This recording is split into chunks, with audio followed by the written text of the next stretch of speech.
Hi, I'm Adriana Jackson, and my topic is overcrowding impacts on physical health in prison systems.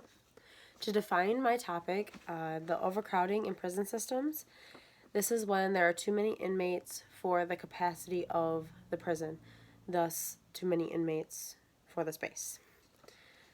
A few characteristics for my topic are the diseases and injuries that the inmates are facing, along with the housing situations and the healthcare options that both the inmates and the employees are dealing with firsthand. These are issues that follow the concept of overcrowding and are unbearable for both situations. A scope of my topic, to help with this, I am implementing this pie chart. So right here we have the state prisons. It's over 1.3 million inmates that are in these houses. In the federal prisons, there's over 200,000 inmates, and in the local jails, there's over 700,000 inmates. So according to that pie chart, there are over 2.4 million people held in the U.S. jails, prisons, federal prisons, and other housing options. The U.S. has the highest incarceration rate in the world, with each inmate costing approximately $30,000 per year of taxpayers' money. This helps to describe why prisons are so overcrowded, because of the more inmates that you bring in, thus the more taxpayer money you're getting per inmate, and they aren't necessarily improving the environments, thus they're making more profit. The first argument related to the literature that I read was that the prison overcrowding rates aren't just affecting the inmates themselves. They're also affecting the employees. While researching, I found that Pitts, Griffin, and Johnson mentioned that the overcrowding often leads to riots. These riots disturb the peace within the jails and prisons, and then your employees are taking on that stress to thus create peace again throughout the prisons.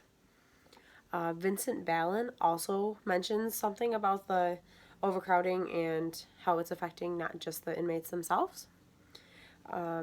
He states that overcrowding is affecting sanitation and bodily functions of the inmates, which is then spreading disease throughout the prisons and jails, and then your employees have to handle this firsthand. Thus, the disease is spreading throughout them too. The second argument that I found in research was that the idea of housing and healthcare situations within the prison systems themselves are inadequate. R. Wenner states that housing situations are inadequate for many reasons. Among the reasons are the unavailability of privacy and the overall time spent in the cell throughout the day. There's certain time requirements that each person has to stay in the cell, and overall they're spending too much time in there versus functioning normally as you and I do throughout the world. While M. Clement also mentions more about the healthcare issues going on in the prisons. Over half the inmates in the U.S. prison system suffer from HIV, AIDS, and or diabetes. The overall health care for these individuals is really slim, let alone the rest of the individuals that are suffering from broken bones, back issues, any of those issues too. The case study that I chose to study and look over was the Plata versus Brown court case. This court case went to the U.S. Supreme Court in May of 2011. This case is where overcrowding was considered cruel and unusual punishment. The case ended with an order for Edmund G. Brown Jr. to develop a sustainable prison population and conform to the reduction reforms, along with considering of creating reforms of state penal and sentencing laws. This case overall led to a 137% decrease in the prison's overall overcrowding rate. Plata versus Brown shows that both society and the court officials realize that overcrowding is a huge issue and it needs to be resolved as soon as possible.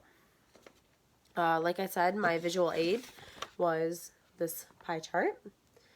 This helps to describe the amount of inmates incarcerated in the U.S. This helps to put in perspective just how many inmates there are really in the state versus federal versus the jails throughout the country. And majority of them are dealing with the overcrowding and the physical effects that come along with it.